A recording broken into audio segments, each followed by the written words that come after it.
देख रहे हैं एसपीएन 9 न्यूज। मैं काशिफ अली एक बार फिर हाजिर हूं आपके सामने। राजस्थान कांग्रेस ने अपना घोषणा पत्र जारी कर दिया है। राजस्थान में 7 दिसंबर को विधानसभा चुनाव होने हैं और 11 दिसंबर को उसका रिजल्ट आ जाएगा। 200 करीब सीटों पर, विधानसभा सीटों पर चुनाव होना है और भारतीय जनता पार्टी अपना घोषणा पत्र जारी कर चुकी है। और आज सचिन पायलट और अशोक गहलोत जो कांग्रेस के नेता हैं, उनकी मौजूदगी में घोषणा पत्र जारी किया गया। उसमें क्या क्या मुख्य बिंदु हैं वो मैं आपको बताने की कोशिश करूंगा और कांग्रेस ने किन चीजों पर ज्यादा फोकस किया है अपने घोषणा पत्र में। और साफ तौर पर सचिन पायलट का कहना है कि ये हमारा घोषणा पत्र कोई डॉक्यूमेंट नहीं है, बल्कि ये एक तरीके का हमारा एक संकल्प है, या हम यूं कहें कि एक तरीके का हमारी सच्चाई है जो हम आगे पूरी करेंगे। ये बात सचिन पायलट ने कही है।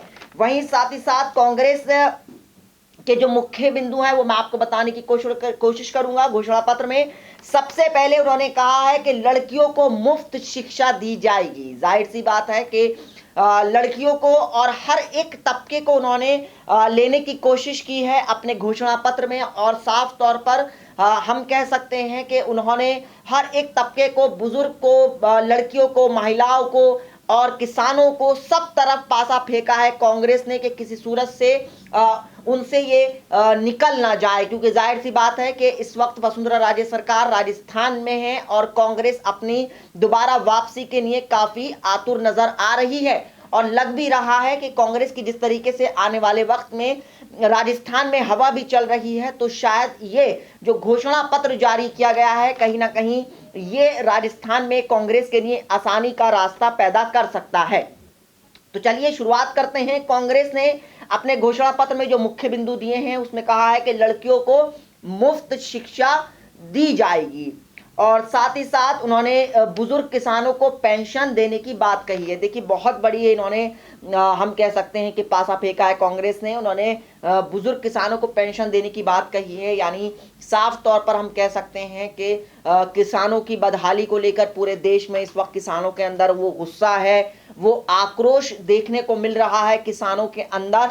तो राजस्थान में कांग्रेस ने किसानों को ही अपना बनाने की कोशिश की है, पुरजोर कोशिश की है। और उसी कड़ी में उन्होंने अपने घोषणा पत्र में कहा है कि बुजुर्ग किसानों को पेंशन दी जाएगी, यानी अपनी तरफ पूरी तरह खींचने की कोशिश की गई है बुजुर्ग किसानों को। और उससे पहले जो लड़कियों को मुफ्त शिक्षा देने की बात कही है, यानी जो लड़कियां हैं जो शिक्षा से वंचित रह जाती हैं, जो किसी पैसे के अभाव में अच्छी शिक्षा नहीं ले पाती हैं, तो लड़कियों के अंदर शिक्षा पैदा जागरूक करने के लिए और उनके अंदर शिक्षा कैसे लाई जाए उसके लिए कांग्रेस ने कहा है कि वो मुफ्त शिक्षा देगी लड़कियों को।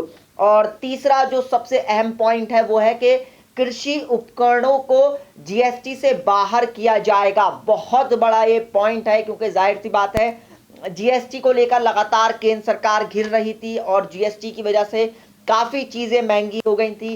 जो कृषि में इस उपयोग होने वाले फर्टिलाइजर थे, जो उपकरण थे, वो काफी महंगे हो गए थे। उसके बावजूद भी अब कांग्रेस ने एक दांव खेला है कि भाई अब जो अगर उनकी सरकार बनती है तो वो कृषि में इस्तेमाल होने वाले सारे उपकरणों को जीएसटी से बाहर कर देंगे, यानी एक बड़ा कदम माना गया है। और इसमें हम देख सकते हैं कि कृषि के जो उपकरण इस्तेमाल होते हैं वो महंगे हो जाने की वजह से किसानों को काफी मुश्किलों का सामना करना पड़ रहा है। ऐसे में कांग्रेस का ये घोषणा पत्र में कहीं ना कहीं किसानों के लिए हम मान सकते हैं कि अपने आप में एक अलग तरीके की चीज होगी अगर ये जीएसटी से बाहर होते हैं। और किसानों को ही लेकर मैं अगर बात करूं, जो लगातार राहुल गांधी अपनी रैलियों में कहते आए हैं, राजस्थान की हर रैली में उन्होंने ये बात कही है और बाकी और राज्यों में भी वो चुनावी रैलियां कर रहे हैं राहुल गांधी। तो उन्होंने 10 दिनों के अंदर कर्ज माफ होगा किसानों का, ये बात घोषणा पत्र में की गई है। यानी 10 दिन के अंदर अगर सरकार बनती है तो 10 दिनों के अंदर अंदर कर्ज माफ कर दिया जाएगा, ये बात कांग्रेस के घोषणा पत्र में की गई है। और साथ ही साथ मैं आपको बता देता हूं कि कांग्रेस ने अपने घोषणा पत्र में कहा है कि 5,000 प्रति माह बेरोजगारी भत्ता दिया जाएगा। जाहिर सी बात है, हम कह सकते हैं कि 5,000 प्रति माह बेरोजगारी भत्ता अपने आप में युवाओं को रिझाने के लिए, और साथ ही साथ कांग्रेस ने ये भी कहा है कि वो ज़्यादा से ज़्यादा रोजगार देने की कोशिश करेंगे। हालांकि कोई आंकड़ा नहीं बताया है, लेकिन ज़्यादा से ज़्यादा रोजगार देने की वादा किया गया है घोषणा पत्र में। और 400 से ज़्यादा घोषणाएं की गई हैं पूरे घोषणा पत्र में। जो अहम अहम थी वो मैंने आपको बता दी। और एक चीज़ और है, जिस तरीके से भूमि बोर्ड भी बनाया जाएगा। घोषणा पत्र बनाने के लिए जो अहम बात ये थी कि घोषणा पत्र को बनाने के लिए करीब 2 लाख लोगों के सुझाव लिए गए हैं, ऐसा कांग्रेस पार्टी का कहना है। यानी साफ तौर पर कहा जा सकता है कि अब कांग्रेस जो है वो अलग तरीके की राजनीति करने की सोच रही है, क्योंकि लगातार दूसरी जो भारतीय जनता पार्टी है वो अपने घोषणा पत्र में, अब वहां पर बीजेपी की सरकार है तो वो घोषणा पत्र कई ऐसे 2013 में जब चुनाव हुए थे तो वो मुख्य बिंदु जो थे उनको पूरा कर पाए या नहीं, उसको लेकर लगातार बीजेपी सवालों के घेरे में है। हालांकि अब कांग्रेस ने बहुत सी चीजें, और खासकर अगर एक और जो हम आपको पॉइंट बताने की कोशिश करूंगा कि मजदूरों के लिए कल्याण बोर्ड बनेगा, ये बात कांग्रेस ने अपने घोषणा पत्र में कही है। यानी आप देख सकते हैं महिलाओं, बुजुर्ग और मजदूर, किसान,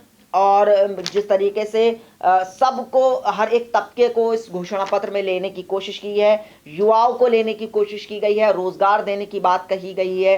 जाहिर सी बात है कि इस वक्त देश में रोजगार की काफ़ी समस्या पैदा हो रही है। लगातार लोग हमें भी लिखते हैं, हमें भी लोग बताते रहते हैं, लगातार खबरें आती रहती हैं कि इस वक्त युवाओं के अंदर काफ़ी गुस्सा है, रोज़गार की काफ़ी समस्या देश में देखने को मिल रही है। रोज़गार पैदा नहीं हो पा रहा है, सरकारी नौकरियों में काफ़ी वक्त से लंबे जो सर जहाँ पे सर वैकेंसी खाली हैं वहाँ पर भर्ती नहीं हो रही हैं। तो वो सारी चीज़ें हैं जिसको लेकर कहीं ना कहीं कांग्रेस सरकार भुनाने की कोशिश कर रही है, और इसके दम पर युवाओं के, महिलाओं के, मजदूरों के, किसानों की बात करके वो सियासत में, या यूं कहें कि राजस्थान की राजनीति में दोबारा कदम रखने की कोशिश कर रही है कांग्रेस पार्टी। और सचिन पायलट मौजूद थे, अशोक गहलोत भी मौजूद थे, और प्रेस कॉन्फ्रेंस के जरिए सारा घोषणा पत्र जारी किया गया है।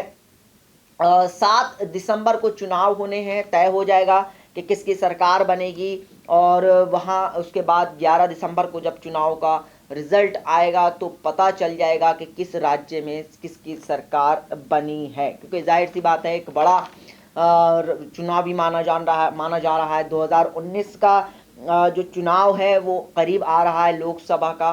तो ऐसे में कांग्रेस का घोषणा पत्र हो या भारतीय जनता पार्टी का, उसके कई मायने हैं। क्योंकि इसके मायने हम इसलिए कह सकते हैं क्योंकि इनके जो वादे होंगे, जो दावे होंगे, जनता उन्हीं को स्वीकार करेगी, उन्हीं को एक्सेप्ट करेगी जो उनके वादों पे खरा उतरेगी। अगर आप खरा नहीं उतर पाते हैं तो आपके लिए 2019 का लोकसभा चुनाव मुश्किलों भरा हो सकता है।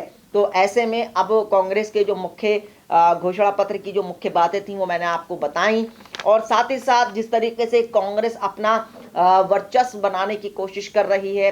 हालांकि राजस्थान में लगातार राहुल गांधी ने रैली की है, काफ़ी दमदार रैली की, वहीं बीजेपी ने भी काफ़ी अपना दमखम दिखाने की कोशिश की। खुद प्रधानमंत्री नरेंद्र मोदी ने कई रैलियां की, लगातार राजस्थान में कल भी मौजूद थे, नागौर में उन्होंने लगातार कांग्रेस पार्टी को घेरा और लगातार जो है राहुल गांधी पर निशाना साधा। तो ये सारी चीज़ें हैं जिसको लेकर कहीं ना कहीं हम कह सकते हैं कि कांग्रेस पार्टी अपने आप को सत्ता में वापसी लाने की पूरी तरीके से कोशिश कर रही है इस घोषणा पत्र के जरिए। तो अब फिलहाल देखना यह है कि घोषणा पत्र कितना कारगर साबित होता है। अगर कांग्रेस पार्टी सत्ता में आती है तो अब फिर कांग्रेस का जो 10 दिनों वाला कर्ज माफ़ी का है उस पर थोड़ा सा हमें ध्यान रखना होगा कि अगर कांग्रेस पार्टी सत्ता में आती है तो पूछा जाएगा कि 10 दिनों में कर्ज माफ़ कैसे होगा, अगर नहीं हुआ तो क्यों नहीं हुआ।